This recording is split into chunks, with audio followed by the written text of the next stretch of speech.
সবাই যখন মৃত্যুটাকে ভীষণ ভয় পায়, আমি তখন হাসতে হাসতে আল্লাহর কাছে ভীষণ সন্তুষ্টি নিয়ে পৌঁছতে চাই যে আমি একটা ন্যূনতম ওই জীবনটা লিড করতে পারলাম, যে আমি একটা ইনসাফের হাসি নিয়ে আমি আমার আল্লাহর কাছে পৌঁছতে চাই। সুতরাং আগামী 50 বছর বাঁচলাম, কোনো ইম্প্যাক্ট তৈরি হলো না আমারে দিয়ে, দেশের জন্য, রাষ্ট্রের জন্য, উম্মার জন্য, জাতির জন্য। কিন্তু আমি ধরেন 5 বছর বাঁচলাম, সেটার মধ্য দিয়ে যদি আগামী 50 বছরের ইম্প্যাক্ট তৈরি হয়, তাহলে অনেকদিন বেঁচে থাকায় কি সাফল্যের বলেন?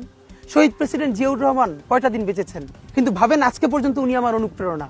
হাঁটতে হাঁটতে আমার পা ফুলে যায়। আমি, আমার টিম সেদিনকে ব্যাগের মধ্যে জুতো নিয়ে তারপরে একটা শপিং মলে ঘুরছিলাম, মানে পা ফুলে গেছে, পা জুতোয় ঢুকাতে পারছিলাম না। তো জিয়াউর রহমানের একটা ওনার গল্প মনে পড়ছিল, যিনি মাইলকে মাইল যখন হাঁটতেন ওনার সাথে স্টাফদের পা ফুলে যেত, কিন্তু ওনার তো আর্মি ট্রেনিং আছে। তখন তাকে বলতো যে স্যার আপনার তো আর্মি ট্রেনিং, আমরা তো আর পারি না। এই জন্য ওনাকে মানুষ রাখাল রাজা বলতো। তা আমরাও সারা বাংলাদেশের 56,000 বর্গ মাইলে হাঁটতে চাই।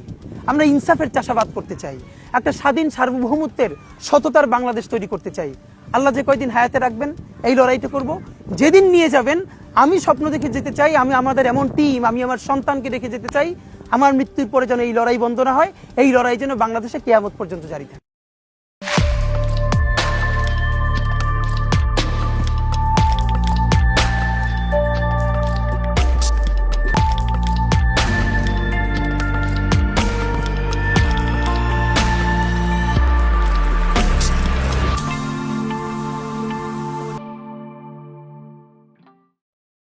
এই হাদিকেই কেন গুলি করা হলো, কে হাদিকে গুলি করছে, তার চাইতে কেন গুলি করছে এই প্রশ্নটা জরুরি।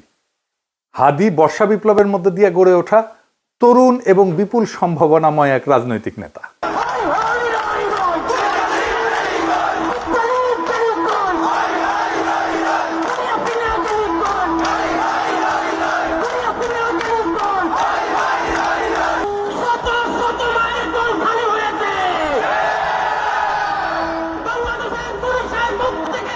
অনেকে আওয়ামী লীগের দিকে আঙুল তুলতেছে।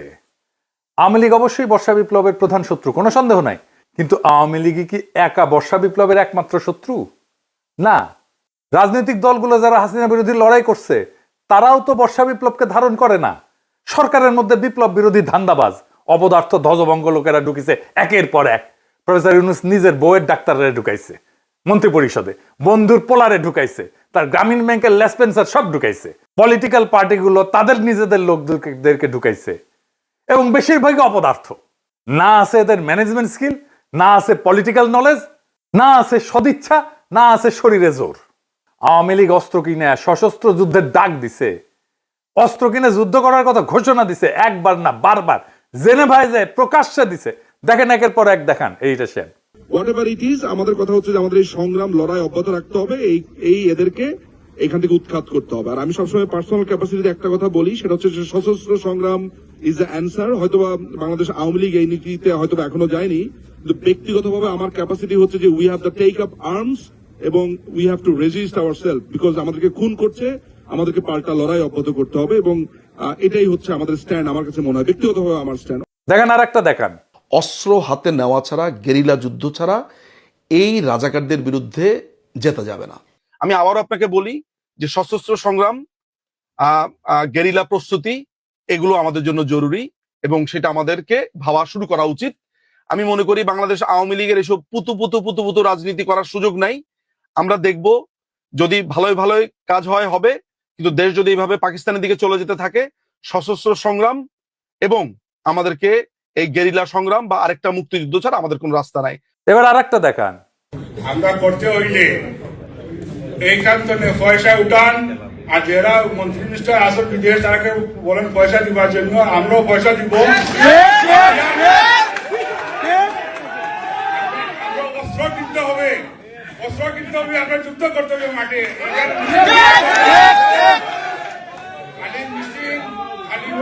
মিছিল করলেও চলবে না, আমরা অস্ত্র করতে হবে, আমরা মাঠে নামতে হবে। দেখেছেন? শুধু কি এরা হাসিনা লেসপেন্সার, হাসিনা নিজেই বিপ্লবীদের হত্যার নির্দেশ দিছে। শুনেন, কথা কম গাছ বেশি। নেত্রী আমাদের যে ভাই বোনদের হত্যা করেছে, আমরা অস্ত্র তুলে নিয়ে এদেরকে হত্যা করবো ইনশাল্লাহ আগামীতে।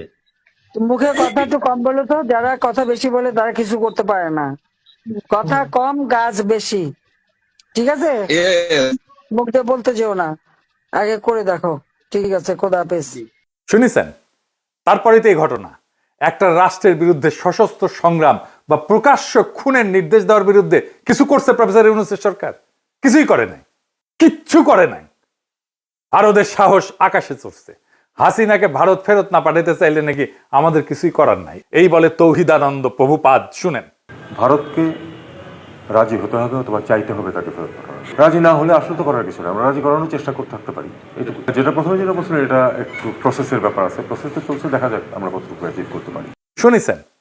এটারে বিএনপি ঢুকাইছে, দেখে দিলাম এটা উপদেষ্টা মন্ডলীতে। এতটাই অপদার্থ, করার কিছু নাই তো তুই উপদেষ্টা আসিস কেন? 111 আমলা ওরে বানাই দিছে মন্ত্রী। এরা গালাইলে ওর গায়ে মাখেন, এতটাই নির্লজ্জ, এতটাই ক্ষমতা লোভী। এদের দিয়া প্রফেসর ইউনূস ফ্যাসিবাদের আগমন ঠেকাবে। হ্যাঁ, কি আর কমো, বালটা ঠেকাইতে পারবে। নির্বাচনের তফসিল ঘোষণা করছে না, দেখেন কি ভয়াবহ রক্তপাত হয় এই পুরা নির্বাচনের সময়। কিছুই ঠেকাইতে পারবে না। কেউ তো কথা শোনে না, আমলারাও কথা শোনে না। ক্ষমতায় বসেছে, রাষ্ট্রযন্ত্রের উপরে কোনো নিয়ন্ত্রণ প্রতিষ্ঠা করতে পারে নাই এই 2 বছরে। এত সাপোর্ট দিয়ে গেছে, কোনো স্যাদব্যাদ নাই। আচ্ছা বলেন, এনএসআই, ডিজিএফআই যদি না জানে কারা ঢাকা 8 আসনের প্রার্থী শরীফ ওসমান হাদিকে হত্যার উদ্দেশ্যে গুলি করছে, তাহলে এই সংস্থাগুলো বন্ধ করে তো দিতে হবে। এগুলো রাখার যুক্তি কি? এই সংস্থা দুইটার প্রধানদের আজকে তো বিদায় করে দেওয়া উচিত। এরা কিছুই করতে পারবে না। জাতীয় নিরাপত্তা উপদেষ্টা একজনকে বানাইছে। হ্যাঁ, অনেকে বলে আপনার গুরুজন, হ্যাঁ, ওনারা নিয়ে ভিডিও টিডিও বানিয়েছেন। ওনারে আবার তা আমি কি করব? যে যায় লঙ্কায় সেই তো হয় রাবণ। সে ক্ষমতা উপভোগ করিচ্ছে আর বিএনপির সাথে ঘুটু করিচ্ছে, বিএনপির সাথে ঘুটু করিচ্ছে যেন বিএনপি তাকে পররাষ্ট্রমন্ত্রী বানায়। হাদিকে খুন করার এই ভয়ঙ্কর অপারেশনে যারা যুক্ত ছিল তাদেরকে গ্রেপ্তার করে বিচারের আওতায় না আনতে পারলে প্রফেসর ইউনূস সরকার 12 ফেব্রুয়ারি জাতীয় নির্বাচন সম্পন্ন করতে পারবে না, লিখে রাখতে পারে। বর্ষা বিপ্লবকে কোনোভাবে মেনে নিতে পারেনি কায়েমি গোষ্ঠী। আর এক দল আছে বর্ষা বিপ্লবকে বিপ্লব বলে স্বীকারই করতে চায় না, বলে এটা অভ্যুত্থান। এটা অভ্যুত্থান নাকি বিপ্লব খুব নির্দোষ বিতর্ক বইলা মনে হয় না, কিন্তু এখানে লুকায় আছে হাদির গুলি খাওয়ার নিশানা। আসেন সেটা বুঝে দেখি। এক শ্রেণীর জাউরা আছে, দেখবেন বলবে আইসে আমি সহ কয়েকজন নাকি দেশটারে অস্থির করে রাখছি। বিপ্লবের পরে কোনো দেশ সুস্থির হয় না, কখনো হয় না। বিপ্লবের ইতিহাসে এটা নাই। সুস্থির করার জন্যই বিপ্লবী সরকার লাগে। অভ্যুত্থান আর বিপ্লব এক জিনিস না। আমি যদি বাঘরে বিলাই ভেবে ম্যানেজ করি তাহলে বাঘ বাঁচবে নাকি বিলাইয়ের সার্ভিস আদর পাবো আমি? কোনোটাই তো হবে না। এই বিপ্লব না অভ্যুত্থান, এই জিনিসটা বুঝার ভুলের এই খেসারত জাতিকে দশকের পর দশক দিতে হবে। আমি বলে দিলাম, আমি পরিষ্কার করে বুঝাই বলি কেন অভ্যুত্থানের পরে দেশ দ্রুত স্বাভাবিক হয় আর কেন বিপ্লবের পরে দেশ দীর্ঘদিন অস্থির থাকে এবং কেন বিপ্লবের সঙ্গেই প্রতি বিপ্লব জন্ম নেয় কিন্তু অভ্যুত্থানের পরে প্রতি বিপ্লব জন্ম নেয় না। আসেন সেই জিনিসটা বুঝে দেখি। অভ্যুত্থান মানে কি? অভ্যুত্থান মানে ক্ষমতার হস্তান্তর, রাষ্ট্রের রূপান্তর না। ক্ষমতা এক হাত থেকে আর এক হাতে যাবে, রাষ্ট্র বদলাবে না। অভ্যুত্থানে বদলায় কে শাসন করবে, কিন্তু বদলায় না রাষ্ট্রের কাঠামো, আইন, আদালত, ব্যুরোক্রেসি, সেনাবাহিনী, তার কর ব্যবস্থা, আন্তর্জাতিক চুক্তি। এই জন্যই আমরা ভারতের সাথে হাসিনার কর চুক্তি বাতিল করতে পারি নাই। এই কারণে অভ্যুত্থানের পরদিন ব্যাংক খুলে যায়, অফিস চলে, পাসপোর্ট ইস্যু হয়, কোর্ট বসে, বিদ্যুৎ আসে, রাষ্ট্র কাজ করে। কারণ রাষ্ট্র তখনও জীবিত থাকে, শুধু চালক বদলায়। আর 2024 বর্ষা বিপ্লবে কি হয়েছে এটা চিন্তা করে দেখেন। থানা ফাঁকা হয়ে গেছে, পুলিশ নাই, পালায় গেছে। আদালত ফাঁকা হয়ে গেছে, বিচারপতিরা পালায় গেছে, প্রধান বিচারপতি সহ। হয় নাই? বিপ্লব মানে কি? বিপ্লব মানে শুধু শাসক বদল না। বিপ্লব মানে কে শাসন করবে, কেন শাসন করবে, কিভাবে শাসন করবে, কোন আইনে, কোন নৈতিকতায়, সব প্রশ্ন নতুন করে তোলে, নতুন করে ফয়সালা হয়।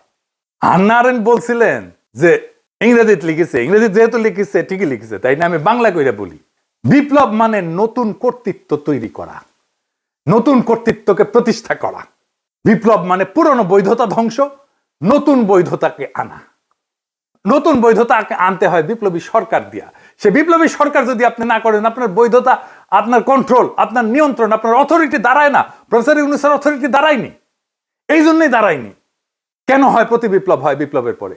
কারণ বিপ্লব কাউকে না কাউকে বলে তোমার দর্শন ভুল, তোমার আদর্শ ভুল, তোমার বিশ্বাস ভুল, তোমার সম্পত্তি অবৈধ, তুমি দেশের শত্রু, তুমি জনগণের শত্রু। তাই যখন কেউ সব হারায় তখন সে লড়াই করে। অভ্যুত্থানে কেউ সব হারায় না, বিপ্লবে অনেকে সব হারায়। বিপ্লবে আওয়ামী লীগের সব হারানোর কথা ছিল, ভারতের সব হারানোর কথা ছিল, হারায় নাই, সব রক্ষা করা হয়েছে। তাই প্রতি বিপ্লব জন্মায় বিপ্লবের গর্ভেই। বিপ্লবী সরকারের দরকার পড়ে প্রতি বিপ্লব থেকে বিপ্লবকে রক্ষা করার জন্য। ইতিহাসে দেখেন, ইতিহাস কি বলে, শ্রীলঙ্কা তো প্রেসিডেন্ট পাশে দখল করে ফেলছিল না জনতা, ওইটা অভ্যুত্থান ছিল, দেশটা সুস্থির হইতে সময় লাগেনি। নেপালও কি হয়েছে, তাই হয়েছে না, নেপাল সুস্থির হয়ে গেছে না, সময় লাগেনি, কারণ ওইটাও অভ্যুত্থান ছিল। বাংলাদেশ সুস্থির হচ্ছে না কেন?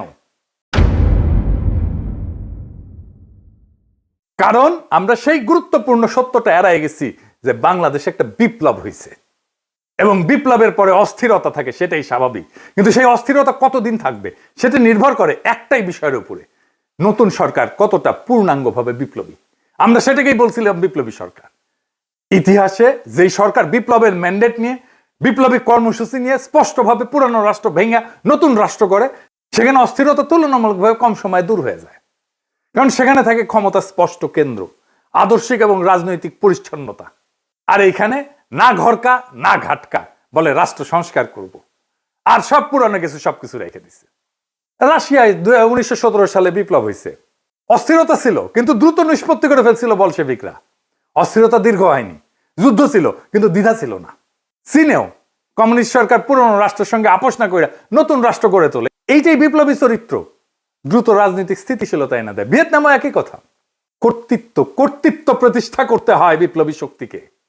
অন্যদিকে সরকার যেখানে না ঘরকা না ঘটকা, আধা বিপ্লবী, পুরানা এলিট আর নতুন শক্তির মধ্যে দোদুল্যমান, সেখানে অস্থিরতা লম্বা হয়। তাই হয়েছে প্রফেসর ইউনূসের সরকারে, পুরনো এলিট আর নতুন শক্তির একটা কোয়ালিশন হয়েছে। ফ্রান্সে বিপ্লব হয়েছে 1789 সালে। এরপরে দশক ধরে অস্থিরতা চলছে। মূল কারণ ছিল বিপ্লবের প্রশ্নে স্পষ্ট সিদ্ধান্তের অভাব। অর্থাৎ সমস্যাটা বিপ্লব না, সমস্যাটা হইল অসম্পূর্ণ বিপ্লব, বিপ্লবের পরে কর্তৃত্ব প্রতিষ্ঠা না করা। প্রফেসর ইউনূস কর্তৃত্ব প্রতিষ্ঠা করতে পারে নাই, আমাদের অনেক সাপোর্ট সত্ত্বেও। যত বেশি বিপ্লবী সরকার হয় তত দ্রুত ক্ষমতার প্রশ্ন মীমাংসিত হয়, তত দ্রুত দেশ স্থিতিশীল হয়। বিপ্লবকে যে থামায় দেয় যায় সরকার, অস্থিরতা তার পিছু ছাড়ে না, প্রফেসর ইউনূসেরও পিছু ছাড়বে না। কিন্তু বিপ্লব যে সম্পূর্ণ করে, স্থিতিশীলতার তার অনিবার্য ফল। আজকের অস্থিরতা, অরাজকতা সবকিছুর দায় ওই ছাত্রদের, যারা প্রফেসর ইউনূসের সরকার বানাইছে। এডিটর সাহেব, প্রফেসর ইউনূসের পেছনে ছাত্রদের ছবিটা দেখান, কারা কারা আছে। এই সব কয়টার দায়িত্ব এটা, এরাই প্রফেসর ইউনূসের সরকার বানাইছে। এই দায় নিতে হবে, ছাত্রদেরকে নিতে হবে, ওয়াকারকে নিতে হবে, রাজনৈতিক দলকে নিতে হবে, আসিফ নজরুলকে নিতে হবে, যারা এই সরকার গঠন করছে, সবার এটা দায়। এখন শেষ প্রশ্ন, কেন হাদি গুলি খায়, অন্য কেউ না? এর কারণ হাদি শুধু জুলাই বিপ্লবী না, হাদি একজন আপাদ মস্তক ভারতীয় আগ্রাসন বিরোধী। ভারতীয় আগ্রাসন বিরোধী হয়ে বাংলাদেশে বাইসা থাকাটা মুশকিল। প্রেসিডেন্ট হইলেও বাইসা থাকা যায় না। জিয়ারে মরতে হয়েছে না, ইলিয়াস আলীকে মরতে হয়েছে না, সালাউদ্দিন কাদের চৌধুরীকে মরতে হয়েছে না, জামাত নেতাদেরকে মরতে হয়েছে না, আবরারকে মরতে হয়েছে না, হাদিকে নিয়ে কম কুৎসা রটনা করা হয়েছে। দেখেন এই মালটাকে চিনতে পারেন কিনা দেখেন। জুলাই গণ অভ্যুত্থানে হাদির অবদান কি দেখতে হবে না? এই গণ অভ্যুত্থানের সময়ে, গণ অভ্যুত্থানের পরেও হাদি নামে কাকে মানুষ চিনত না। বাংলাদেশের সংকটে হাদিকে এদেশের মানুষ পায়নি। বাংলাদেশ যখন কাঁদছিল, বিপদে পড়েছিল, যখন রক্ত ঝরছিল, তখন হাদিরা সিনা টান টান করে দাঁড়ায়নি। তখন কিন্তু মির্জা আব্বাস ভাইরা দাঁড়িয়েছিল, তাদের হাজার হাজার কর্মীরা এখানে অবদান রেখেছে, লড়াই করেছে। শুনিছেন এই বাটপারকে বিএনপি কোলে তুলে রাখে। বিএনপি যা যা করতে পারে না, বলতে পারে না, এই বাটপারকে দিয়ে করায় আর বলায়। এটা বিএনপির মাস্তান, এটা বিএনপির ভার্চুয়াল মাস্তান। হাদিকে নাকি সে মাঠে দেখে নাই।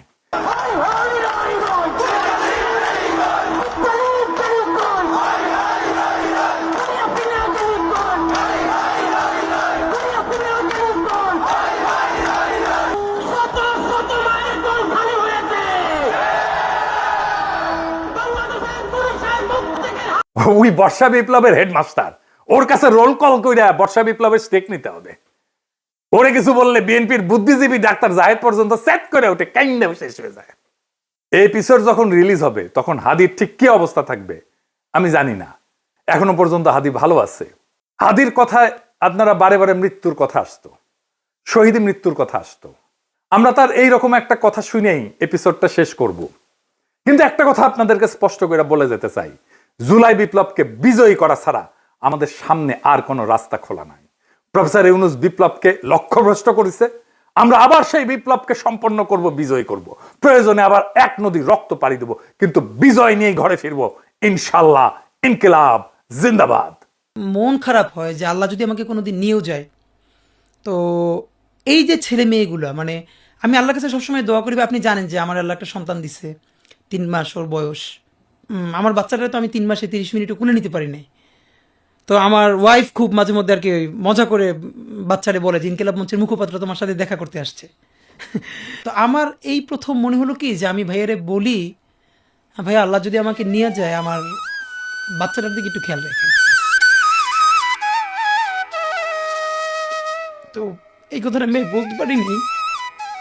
আব্বার একটা, মানে আপনি যদি বলেন যে আমার সারা জীবনের যেটুকুন সততা, সাহস, লড়াই, এটার দুনিয়ার সমস্ত শক্তি আমার আব্বা। আমি যদি কিছু হইলেও করতে পারি সততার সাথে, আল্লাহ যদি আমার রহম করে, তাহলে আমার ছেলে, আমার পরিবার, আমার ভাই বোন, আমার ইনকিলাব মঞ্চের ভাই বোনগুলো, এগুলো আল্লাহ দেখবে যেভাবে আল্লাহ এখন আমাদেরকে দেখতেছে। সুতরাং কারো কাছে আর কোনো প্রত্যাশা নেই।